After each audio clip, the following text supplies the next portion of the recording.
بسم اللہ الرحمن الرحیم رب اشرح لی صدری ویسر لی امری واحلل عقدۃ من لسانی یفقهوا قولی اما بعد فقد قال اللہ تبارک وتعالی فی کتاب الحکیم والقرآن المجید وما خلقت الجن والانس الا لیعبدون صلاۃ بتم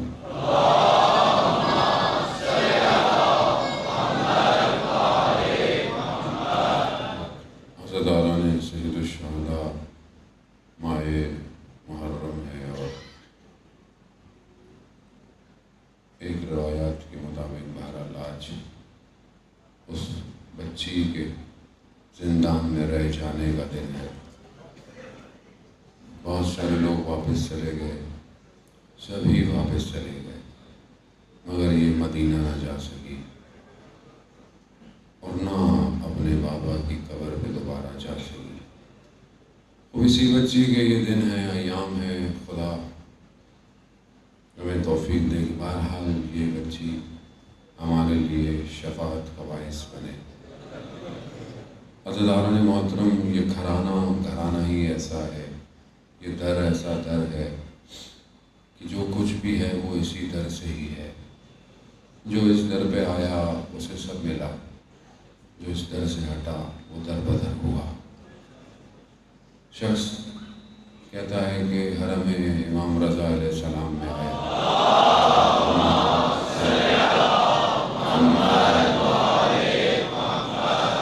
امام مریض تھا، ہاتھ میں لاٹھی لے کے چلتا ہے، کمر جھکی ہوئی، مرض کی حالت میں ہے۔ کسی نے کہا کہ جاؤ، طبیب جو ہے وہ اس طرف ہے۔ سادہ سا شخص تھا، حرم آ گیا، طبیب کو ڈھونڈتا ڈھونڈتا خادم سے کہا امام رضا کہاں ہے؟ اس نے بھی ازراہ مذاق کہا یہ سیڑھیوں سے اوپر جاؤ تو مل جائیں گے۔ اور اس نے بھی کہا کہ یہ کوئی سوال ہے، اس نے بھی ایسے کہا کہ اوپر چلے جاؤ۔ اب یہ شخص اس سیڑھیوں والی طرف چلا، دروازہ کھولا، چل تو سکتا نہیں تھا صحیح طرح، کمر میں ویسی بھی تکلیف تھی، سیڑھیوں پہ ایک قدم بڑھایا تو کہا میں کیسے اوپر جاؤں؟ تو اوپر سے امام رضا نے بلایا، کہا نام لے کر اوپر آؤ۔ مولا میں تو چل ہی نہیں سکتا، سادہ سا کہا ہم جو کہہ رہے ہیں آ جاؤ، اس کو پھینکو جو ہاتھ میں ہے۔ صحیح ہو گیا۔ اب اسے نہیں پتا، وہ تو طبیب کے پاس آیا تھا، طبیب سے مل لیا۔ اب جب جانے لگا تو اس خادم کے پاس سے گزرا اور خادم کو کہا آپ کا بڑا شکریہ، آپ نے مجھے طبیب کے پاس بھیجا تھا۔ اب خادم نے دیکھا کہ یہ تو آیا کیسے تھا اور ابھی تو یہ سالم ہے، تو خادم تو سمجھ گیا، معذرت کرنے لگا کہ میں تو ایسے ہی آپ سے کہا تھا، لیکن جب محبت ہو، جب طلب ہو اور جتنا عقیدہ ہو،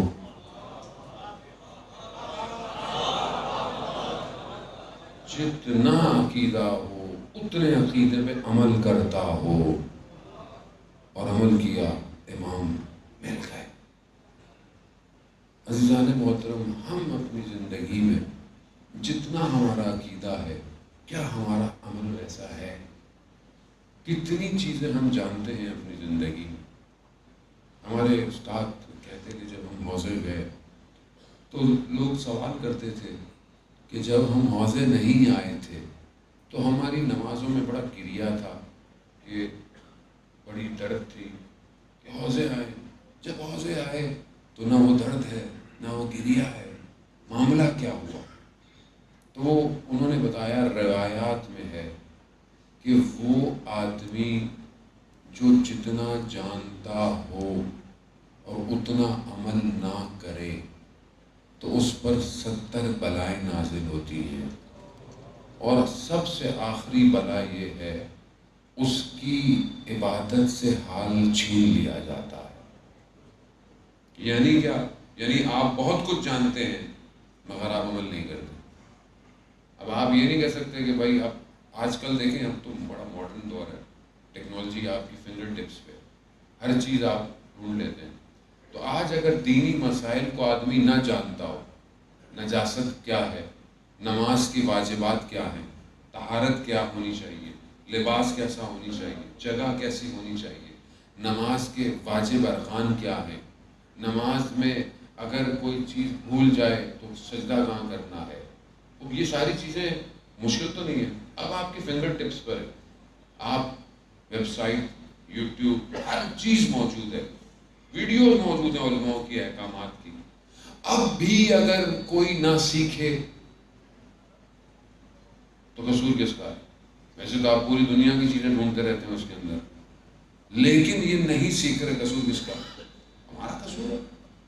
تو جب ہم جانتے ہوئے عمل نہ کریں تو ہماری عبادت میں لذت کیسے ملے گی یہ لذت؟ عزیزان محترم، جو حدیث میں نے آپ کی خدمت میں پیش کی کہ جو رسول سے محبت کرتا ہے اور اہل بیت سے، خدا اسے 10 خصلتیں دنیا کی دیتا ہے، اس میں ایک خصلت عبادت کی طرف رغبت ہے.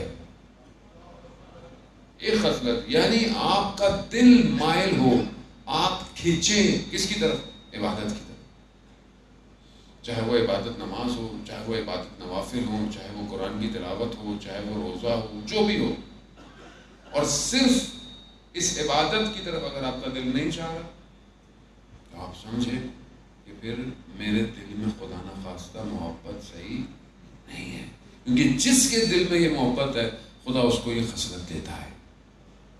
اب میں اپنی نماز دیکھوں، میری نماز کیسی ہے؟ نماز پڑھی جلدی جلدی، سجدہ کیا جلدی جلدی، لیکن ایک عاشق کیسے نماز پڑھتا ہے؟ ایک معشوق، میں نے آپ کی خدمت میں عرض کیا کہ محبوب نے تھوڑی دیر کے لیے اپنی کھڑکی کھولنی ہو، کب کھولنی ہو نہیں پتا، لیکن معشوق باہر موجود رہے گا کہ وہ ذرا سی دیر بھی نہ رہ جائے کہ جب جھلک نظر آئے. اس جمال کو دیکھنے میں کہیں دیر سے نہ پہنچوں، پڑا ہے کہ ابھی کھڑکی کھلے گی، میں پہلے سے موجود ہوں. تو یہاں جو خالق ہے کائنات کا، نہیں، حدیث مولانا متقیان حضرت علی ابن ابی طالب،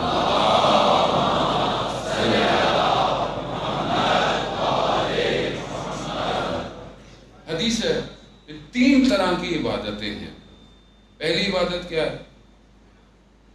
جہنم کا خوف، کہ ہم جہنم میں نہ چلے جائیں، ہم عبادت کریں. ٹھیک ہے، اچھی بات ہے، آپ خوف سے عبادت کریں. دوسری عبادت جنت کی لالچ، کہ بھائی عبادت کریں گے جنت ملے گی، تو بھی کوئی بات نہیں. یعنی ایک شخص رات کو تہجد پڑھتا ہے، کیوں پڑھتا ہے؟ کیونکہ اسے پتا ہے کہ تہجد پڑھنے والے کے چہرے پر نور ہوتا ہے، شاید وہ اس نور کے لیے پڑھتا ہو. ایک شخص رات کو تہجد پڑھتا ہے، اس کا ثواب کیا ہے؟ اس کا ثواب یہ ہے کہ اس کی عمر میں اضافہ ہوتا ہے، اس کی عمر طولانی ہوتی ہے، اچھی بات ہے. ایک شخص تہجد پڑھتا ہے، اس کے رزق میں وسعت ملتی ہے، اچھی بات ہے، پڑھتا ہے، ریکوائرڈ ہے. سودا کر رہے ہیں نا آپ، بھائی میں عبادت کر رہا ہوں پروردگار، تو اس کے بدلے مجھے کیا دے رہا ہے، بری بات نہیں ہے. لیکن ایک عبادت ایسی ہے، مولا فرماتے ہیں کہ جو بغیر کسی خوف کے ہے، بغیر کسی لالچ کے ہے. یعنی تو پرستش کے لائق ہے، تو عبادت کے لائق ہے، تو عبادت. اب میں جو عبادت کر رہا ہوں مجھے کچھ نہیں، مجھے تو جہنم کا خوف نہیں، مجھے جنت کی لالچ نہیں ہے، کیونکہ تو نے مجھے بنایا ہے، تو میرا خالق ہے، تجھے نہیں کروں گا عبادت تو کسے کروں گا. یہ جو عبادت ہے یہ ظاہر اولیاء کی عبادت ہے، صالحین کی عبادت ہے. ہم لوگ بہرحال میں کہاں، آپ لوگ یقیناً ایسی عبادت کرتے ہوں گے، لیکن یہاں پر کیا ہے؟ یہ تو تھوڑا مشکل بات کر دو تو ظاہر ہے ہم اپنے آپ کو فوراً پیچھے کر لیتے ہیں. مولانا ہم کہاں، وہ تو امام تھے. اچھا امام تھے تو امام کے صحابی بھی تو تھے. اچھا وہ تو امام کے صحابی تھے، تو پھر پھر اور نیچے آئے. جانے ہوتا ہوں سادی سی چیز کیا کر سکتا ہے آدمی کو کوئی بڑا شخص بلائے, کوئی بڑا شخص بلائے, کوئی بھی بڑا شخص ہو سکتا ہے, ہر شخص کے لیے بڑا شخص کوئی اور, کوئی بڑا کمپنی کا ڈائریکٹر ہو سکتا ہے, کوئی آپ کو وزیر بلا سکتا ہے, کوئی پریزیڈنٹ بلا سکتا ہے جس سے آپ کو کام ہو. اب جب وہ آپ کو بلائے تو آپ اس وقت پہ پہلے پہنچتے ہیں کہ نہیں پہنچتے؟ اور آپ کا شاید تھوڑا سا کوئی کام اس کے پاس پھنسا ہوا ہوتا ہے, وہ بھی ظاہر میں. اب جس کے قبضے میں کائنات ہو اور وہ جب آپ کو بلا رہا ہو تو کب پہنچنا چاہیے؟ اتنا تو حق بنتا ہے نا اس کا کہ آپ وقت پہ آ جائیں. اگر آپ وقت سے پہلے نہیں آ سکتے, یہاں محبوب جو ہے وہ ایک جھلک دکھانی ہے, ساری رات بیٹھا ہوا ہے, ساری رات جاگ رہا ہے کہ ایک لمحہ دیدار ہو جائے. اور وہ روایات کہتی ہیں کہ جب اذان ہوتی تھی رسول کے چہرے کا رنگ تبدیل ہو جاتا تھا. پوچھتے تھے یا رسول اللہ کیا ہوا؟ کہا خالق بلا رہا ہے, خالق بلا رہا ہے. خالق کو سمجھے. خود آئمہ کی زندگیوں میں ان کے چہرے کا رنگ تبدیل ہو جاتا تھا جب خدا کی بارگاہ میں جاتے. کیا ہے؟ خصلت ہے یہ کہ جس کے دل میں رسول اور اہل بیت کی محبت ہو اس کی عبادت کی طرف رغبت ہوتی ہے, کھینچا ہوا جاتا ہے عبادت کے لیے, کڑا رہتا ہے سجدوں میں, طولانی, اسے لذت آتی ہے. اب آپ کو بعض کھانا بہت سا اچھا لگتا ہے, آپ کھانا کھاتے ہیں, آپ کو بعض کو کوئی اور چیز اچھی لگتی ہے, بچوں کو گیم اچھے لگتے ہیں آج کل, ہر وقت گیم کھیلتے رہتے ہیں, کھیلتے رہتے ہیں, کھیلتے رہتے ہیں. لوگ بیٹھے ہیں, فیملی بیٹھی ہے, بڑے بیٹھے ہیں, نہیں بڑے بھی کھیل رہے ہوتے ہیں, وہ بھی پب جی میں لگی ہوئی قوم پوری, وہ بھی کھیلے جا رہی, کھیلے جا رہی, کھیلے جا رہی ہے. اگلے کی شادی ہو رہی تھی وہ بھی گیم کھیل رہا تھا. کیوں؟ بہرحال انسان ہے نا, دیکھیں انسان کہیں بھی اٹیچ ہو سکتا ہے کسی چیز سے. لذت ہے نا بھائی, کوئی نہ کوئی تو لذت ہے. اب یہ لذت اس کو یہاں مل رہی ہے. اب یہی جو انسان کو لذت ہے, کیونکہ جوان ہے اس لیے مجھے جوانوں کی مثال دینی پڑتی ہے. اب یہ جو لذت مل رہی ہے شاید کہیں کباب کھانے میں ہو, کہیں کھانا کھانے میں ہو, کہیں جوس پینے میں ہو. دور جاتا ہے آدمی ایک چائے کا کپ پینے, بہرحال آپ لوگ تو شاید کم پیتے ہوں, کراچی والے زیادہ پیتے ہیں چائے پینے آدمی دور جاتا ہے. کیا ہے؟ لذت. کتنی دیر؟ اتنی دیر ہے کہ جتنی یہ صرف زبان چکھے گی بس. زبان کے بعد ذائقہ ختم, سب ایک جیسا ہے. مریض ہو جائیں, دنیا کا بہترین کھانا کھلا دیں, اس کو لذت ہی محسوس نہیں ہوتی. کیوں؟ مریض ہے. اب کیوں نہیں اسے لذت ملتی کہ یہ رات کو کھڑا ہو, ایاک نعبد و ایاک نستعین, ایاک نعبد و ایاک, تیری ہی عبادت کرتا ہوں, تجھ سے ہی مدد مانگتا. کیوں نہیں لذت ملتی؟ کیونکہ مریض ہے. مریض ہے, مریض ہے, اپنے آپ کو مریض بنایا ہوا ہے. اب ظاہر میں سالے میں بالکل ٹھیک ہے لیکن لذت ہی نہیں مل رہی. سجدہ کتنا لمبا ہے, کتنا لمبا سجدہ انسان کر سکتا ہے؟ 2 سجدے تو نماز کے. شکر کا سجدہ کتنا کرے گا, کتنی دیر سر رکھے گا؟ اس سر رکھنے میں دماغ کہیں اور ہوتا ہے. فائدہ جہاں صنم کی طرف دل جھک رہا ہو, یہ سجدے کیا لے کے جائیں گے آپ؟ اندر کچھ اور ہے, سجدے خدا کو کر رہا ہے لیکن وہ بھی تو لانی نہیں ہے. 100 دفعہ شکر للہ ہوتا ہے سجدے میں ہم سے, یعنی دن میں اتنا وقت نہیں, 1 دفعہ 10 دفعہ ہی کر لوں. شکر للہ, الحمدللہ, سبحان اللہ, استغفر اللہ, سجدے میں کر لوں. اس کا مطلب کیا ہے؟ عبادت میں رغبت ہی نہیں ہے, مجھے لذت ہی نہیں ملتی. مجھے دوسری چیزوں میں لذت, کھانے پینے میں, گھومنے میں, پھرنے میں. یہ ساری لذتیں کیا ہیں؟ یہ تو حیوانی لذت ہے, یہ تو سب کو ہے. اگر یہ ایک کھانا پینا اٹھنا بیٹھنا اس قابل نہیں کر رہا کہ تم اس کی عبادت میں کھڑے ہو تو یہ پھر آپ کے کسی کام کا نہیں. جبکہ کیا حدیث تو لانی ہے، وقت نہیں میرے پاس، کہ وہ کائنات کی شہزادی کھانے سے پہلے 14 چیزیں تعلیم فرما رہی ہیں، جہاں آداب ہیں، جہاں معرفت ہے کھانے کی. معرفت کیا؟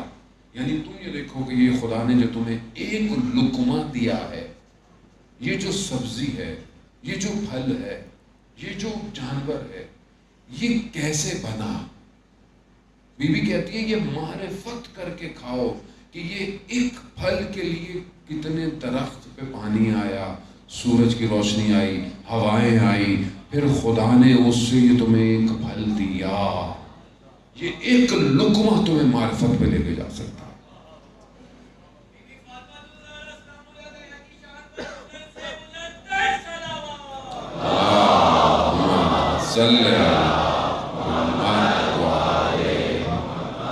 اور عزیزان محترم خوب سمجھنے کی کوشش کریں، یعنی ایک لقمہ انسان کو کمال پہ لے کے جا سکتا ہے.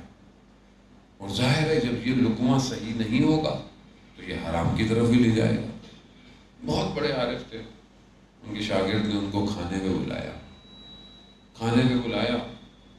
کھانے کے دسترخوان لگا ہوا ہے، آئے، بیٹھے، اٹھ کر چلے گئے، صرف چاول چکھے چلے گئے.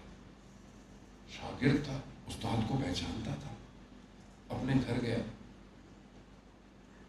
زوجہ سے پوچھا کھانا پاک تھا، نجاست تو نہیں تھی؟ کہا نہیں. کہا کچھ کھانے میں گرا تو نہیں تھا؟ نہیں. جہاں سے گوشت خریدا دکان پہ گیا، کہا گوشت صحیح ذبح تھا؟ کہا میں پیسے نہیں لوں گا. کچھ؟ کہا بس میں نے اس گوشت کو، بلی نے اس کو اپنے منہ میں لے لیا تھا، میں نے اس سے چھینا تھا خالی. استاد کے پاس گیا، کہا استاد آپ نے کیوں نہیں کھانا کھایا؟ کہا نجس تھا. کہا آپ کو کیسے پتا چلا؟ کہا جب تم نے دسترخوان بچھایا تو مجھے کھانا نہیں، مجھے نجاست نظر آ رہی تھی.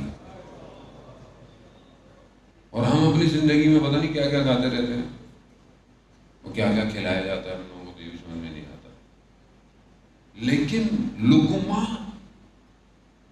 ایک عالم دین نے اپنے بچے کی اتنی پرورش کی، زندگی میں ایک جگہ کہیں اس نے غلطی کی تو انہوں نے اپنی زوجہ سے پوچھا، میں نے اس کی پرورش میں کوئی غلط کام نہیں کیا، حرام سے بچایا، مگر یہ اس نے کیوں کیا ایسا؟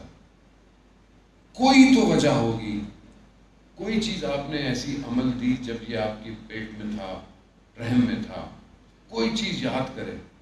کہاں بس ایک دفعہ میں انار لیتے ہوئے سوئی سے انار کے اندر انار کو چکھا تھا، اس مالک کی اجازت کے بغیر.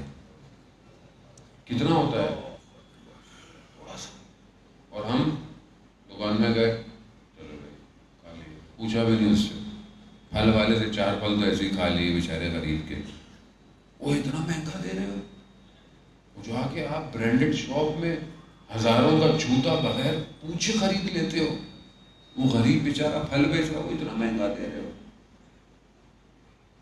یہ تو ہماری قوم کی آداب و شمار ہے. بھائی آپ کے پاس زیادہ ہے، آپ مہنگا خریدو. یہ جو لقمہ ہے یہ بہت مہم ہے عزیزان محترم. یعنی آپ جو کما رہے ہیں وہ صحیح کما رہے ہیں.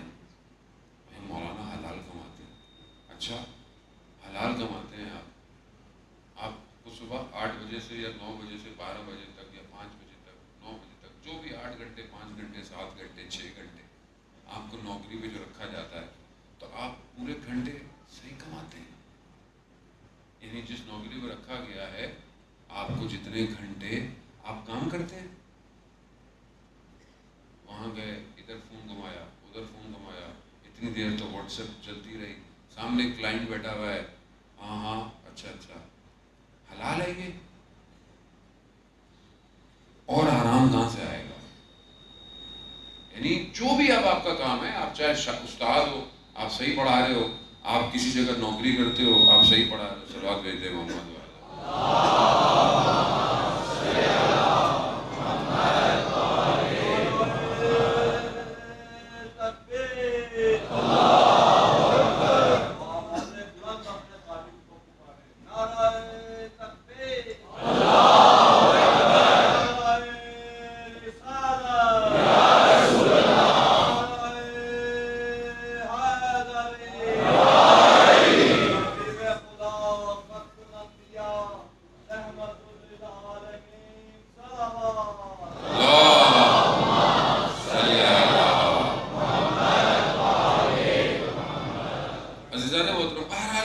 ضروری ہے.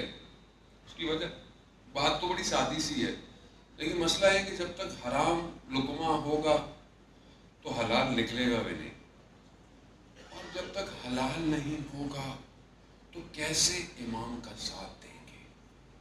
کیونکہ کربلا میں جو امام کے مقابلے میں تھے، امام نے کیا فرمایا کہ تمہیں میری سمجھ میں نہیں آئے گی، کیوں؟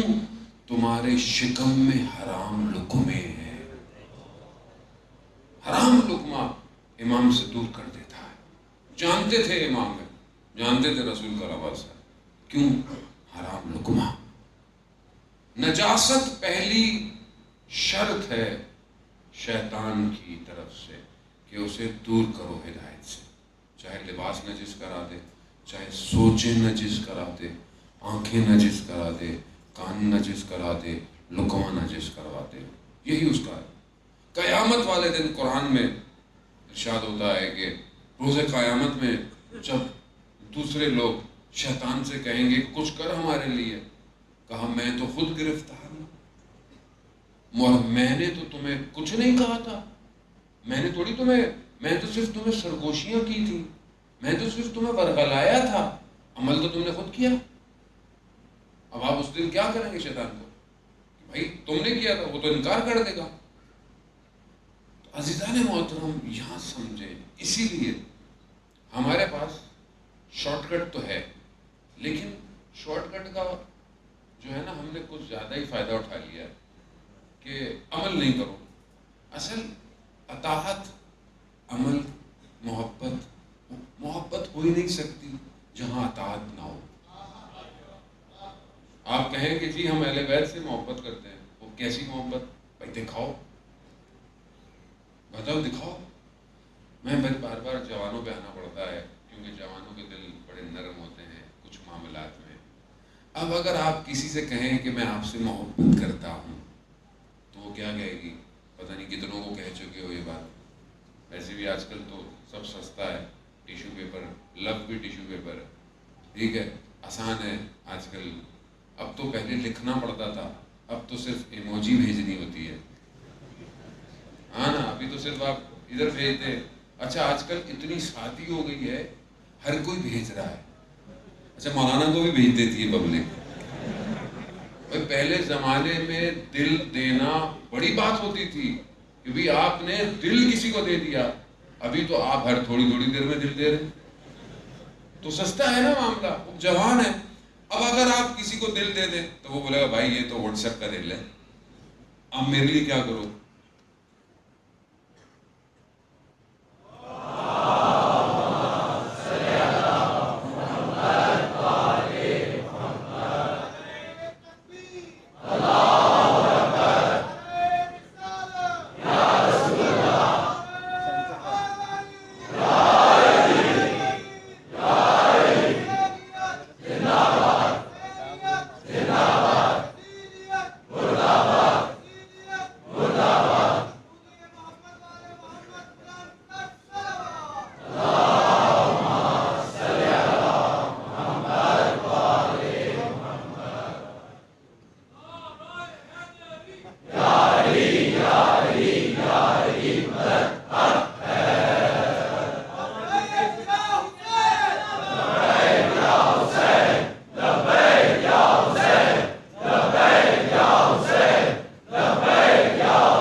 تو آزادارن محترم بہرحال جو ہے وہ اب وہ کیا کہے کہ بھائی یہ تو سستا سا ہے، ٹھیک ہے، تو کچھ کریں، بھائی کیا کروں؟ تو آپ کچھ نہ کچھ کر کے دکھاتے ہیں، بھائی یہ چیز خرید سکتا ہوں، یہ لا سکتا ہوں، یہ یوں کر سکتا ہوں، اور جب تک آپ کرتے نہیں ہیں سامنے والا کہتا ہے بھائی یہ تو سب لفاظی ہے۔ تو یہ چھوٹی سی یہ وہ رشتے جو کھوکھلے ہیں، جن کے رابطے حقیقی رابطے نہیں ہیں، اس میں آپ کی محبت پوری نہیں ہوتی جب تک اطاعت نہ ہو۔ تو جو حقیقی محبت ہے، جو حقیقی رابطے ہیں، یہ نہیں کہا، خود حدیث کہہ رہی ہے لِكُلِّ شَيْءٍ اساس، ہر چیز کا اساس ہے، بیس ہے، ستون ہے جس پر چیزیں قائم ہوتی ہیں۔ دین کا اساس حبنا، اہل بیت کہہ رہے ہیں کہ اس دین کا جو ستون ہے وہ ہماری محبت ہے۔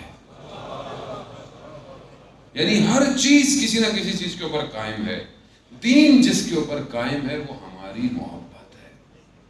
قرآن اس لیے کہہ رہا ہے کہ کل، یعنی کہہ دو رسول ان سے، خدا امر دے رہا ہے، میں ابھی وہاں بہت تفصیلی پڑھ کے آیا، خدا نے امر دیا رسول کو، امر یعنی خدا کا آرڈر ہے، حکم ہے، کس کو؟ رسول کو، رسول ان سے کہہ دیجئے کہ میں تم سے رسالت کا کوئی اجر نہیں مانگ رہا مگر سوائے مودت قربہ، یعنی قربہ کی مودت کے علاوہ کچھ نہیں۔ قربہ جو ہے وہ فیمیل یعنی مؤنث کا صیغہ ہے، مؤنث یعنی بہرحال مذکر اور مؤنث، اتنی تو اردو ہم لوگوں کو بھی آتی ہوگی، مؤنث کا صیغہ ہے اور واحد کا صیغہ ہے۔ نہیں سمجھے؟ اتنی اچھی بات تھی ہوا میں بکھر گئی۔ وہ شاعر کہتا ہے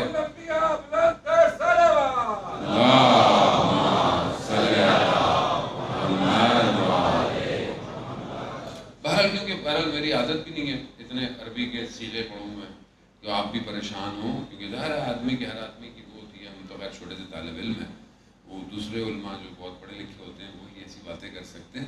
سادی سی بات ہے، قربہ یعنی کیا کہا کہ مجھے کچھ نہیں چاہیے، کوئی اجر نہیں چاہیے سوائے مودت کے، کس کی؟ قربہ کی۔ قربہ عربی کا لفظ ہے، ٹھیک ہے، مؤنث، جیسے ہمارے ہاں ہر زبان میں مذکر کا الگ ہوتا ہے مؤنث کا، تو عربی میں بھی مؤنث کی صیغے الگ ہیں۔ مؤنث اور مؤنث میں بھی جو ہے وہ واحد ہے، جمع نہیں ہے۔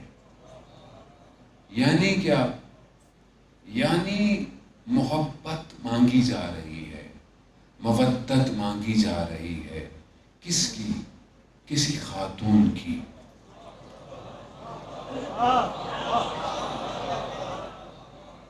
کسی خاتون کی، اور وہ بھی واحد ہے، بہت ساری نہیں ہے۔ قربہ یہ مودت، کیوں؟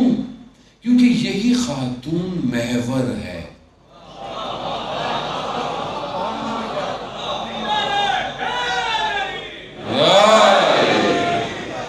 بھائی یا علی مدد،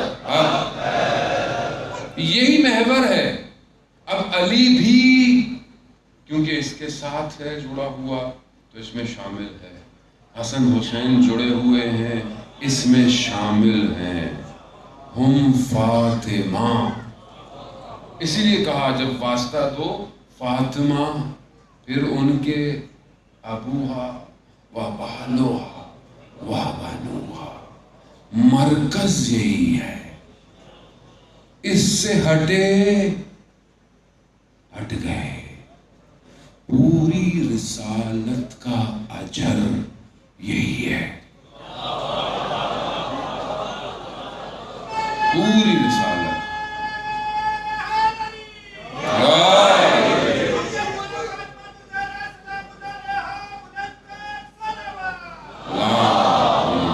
صلی کچھ نہیں مانگ رہا، پروردگار مانگ ہی نہیں رہا کچھ. کہا رسول ان سے کہہ دو. رسالت کیسی رسالت ہے؟ 1,24,000 پیغمبر آئے رسول کی وجہ سے کہ لوگوں کو تیار کریں، یہ آخری نبی آئے گا. آخری نبوت، ساری رسالت، اولو العزم پیغمبر، خاتم النبیین، رحمت للعالمین، قرآن، جاویدان معجزہ، آخری کتاب، خدا کا کلام، سب کچھ رسالت. اجر کیا ہے؟ محبت، مودت. کس کی؟ ایک، اور اس کے اطراف میں جو ہے بس یہی، یہ محبت ہی تمہیں کسی مقام پہ لے کے جائے گی. اسی وجہ سے رسول نے اپنی آخری زندگی کے ایام میں 6 مہینے تک فجر کی نماز سے پہلے جاتے وقت اس دروازے کو کہہ کر کہا السلام علیکہ یا اہل بیت النبوہ. یہی ہے وہ گھر. بتانا چاہ رہے تھے اس گھر کی اہمیت. یہ گھر کوچہ بنی ہاشم کا چھوٹا سا گھر ہے، لیکن یہی گھر اسلام کو بچائے گا. ایک علی اسی گھر سے، ایک حسن، ایک حسین اور زینب و کلثوم اسی گھر سے. اب جتنا اسلام بچا ہوا ہے اسی گھر سے ہے.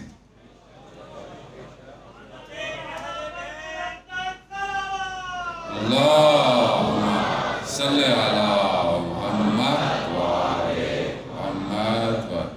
وزیران محترم، کیونکہ بہرحال ہم کیونکہ بچپن سے یہ ساری چیزیں سنتے ہیں تو اس طرح اٹیچ نہیں ہوتے، یعنی اس طرح ان چیزوں کو انڈرسٹینڈ نہیں کر سکتے کہ جس طرح شاید کوئی دوسرا ان کو سمجھتا ہے.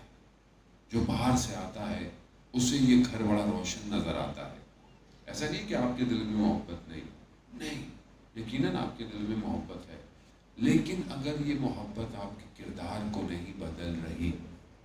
تاریخ نے دکھایا کہ جو ان سے محبت کرتے تھے ان کا کردار کیا تھا.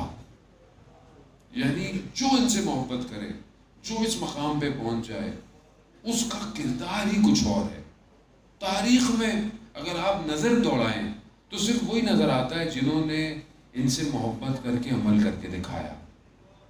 کربلا اس کی بارز مثال ہے کہ نام لینے والے تو بہت لوگ تھے، کوفہ میں بھی تھے، بصرہ میں بھی تھے.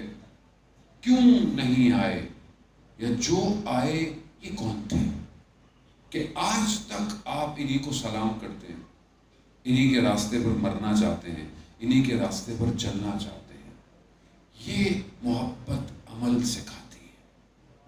عزیزان محترم، کوئی مشکل کام نہیں مانگا گیا، آسان کام ہے. محبت مشکل نہیں ہے، لیکن عمل مشکل ہے. اور عمل بھی آسان ہو سکتا ہے جب آپ ان سے مدد مانگیں. ان سے مدد مانگیں کہ میں صبح فجر مجھ سے نہیں پڑھی جاتی، خدا نہ خواستہ قضا ہو جاتی ہے، تو مدد مانگیں. یا امام زمانہ، میں آپ سے دور نہیں ہونا چاہتا، اور آپ سے دوری واجبات سے دوری ہے، واجبات سے دوری آپ سے دوری ہے، تو مجھے مدد کریں.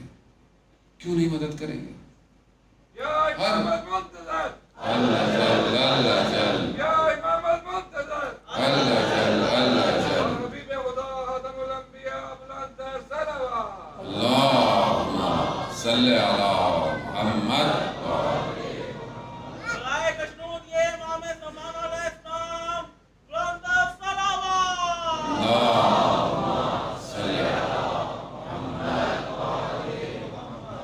عزیزان محترم، بہرحال ان سے مدد مانگے، ان سے توسل کرے. ملائکہ ہر شخص کو رات کو اٹھاتا ہے. ملائکہ ہر شخص کو اٹھاتے ہیں، آواز دیتے ہیں. کیونکہ ہم غافل ہوتے ہیں، ہمیں ملائکہ کی آواز نہیں آتی، ہم کروٹ بدل کے سو جاتے ہیں. ملائکہ ہر شخص کو اٹھاتے ہیں، ہم نہیں اٹھتے. بہت ضروری ہے کہ ہم تلاش کریں، ڈھونڈیں۔ عزیزان محترم، ہم اپنے ظاہر کو بہت اچھا رکھتے ہیں، کپڑے اچھے پہنتے ہیں، نہاتے ہیں، دھوتے ہیں، عطر لگاتے ہیں، ضروری بھی ہے، اچھی بات ہے، ظاہر اچھا ہونا چاہیے آدمی کا، لیکن جو باطن ہے اس کے لیے میں کیا کر رہا ہوں؟ اور یہ جو محبت ہے اہل بیت کی، یہ باطنی رزق ہے۔